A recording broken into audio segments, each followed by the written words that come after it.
السلام علیکم ورحمۃ اللہ وبرکاتہ۔ الحمد للہ رب العالمین والصلاة والسلام علی رسولہ الامین محمد وعلی آلہ وصحبہ اجمعین، اما بعد۔ سامعین کرام، آج کا بیان ہے عشرہ ذی الحجہ میں فضیلت والے اعمال کیا کیا ہیں۔ آئیے ہم اس کی تفصیل جانتے ہیں۔ 1 نمبر، حج و عمرہ ادا کرنا عشرہ ذی الحجہ کا سب سے افضل عمل ہے۔ رسول اللہ صلی اللہ علیہ وسلم نے فرمایا، العمرۃ العمرہ کفارۃ لما بینہما والحج المبرور لیس لہ جزاء الا الجنہ، رواہ البخاری و مسلم۔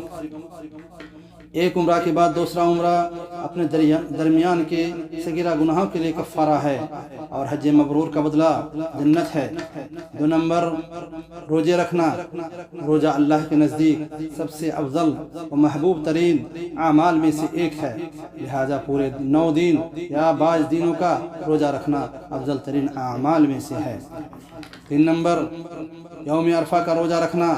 رسول اللہ صلی اللہ علیہ وسلم نے فرمایا، صوم یوم عرفہ احتسب علی اللہ ان یکفر السنہ التي قبلہ والتي بعدہ، رواہ مسلم۔ رسول اللہ صلی اللہ علیہ وسلم نے فرمایا، میں اللہ سے امید رکھتا ہوں کہ عرفہ کا روزہ سال گزشتہ اور سال آئندہ کے گناہوں کے لیے کفارہ ہو جائے۔ 4 نمبر، عشرہ ذی الحجہ میں تکبیر اور ذکر اذکار میں مشغول رہیں۔ 5 نمبر، یوم نحر 10 ذی الحجہ کو قربانی کریں۔ 6 نمبر، 5 وقت کی نمازوں کی پابندی کریں۔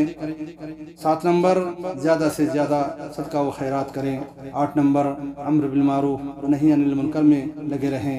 9 نمبر، زیادہ سے زیادہ نفلی عبادات انجام دیں۔ اللہ تعالیٰ سے دعا ہے کہ اللہ تعالیٰ ہمیں ان 10 دنوں میں زیادہ سے زیادہ صالح اعمال کرنے کی توفیق عطا فرمائے۔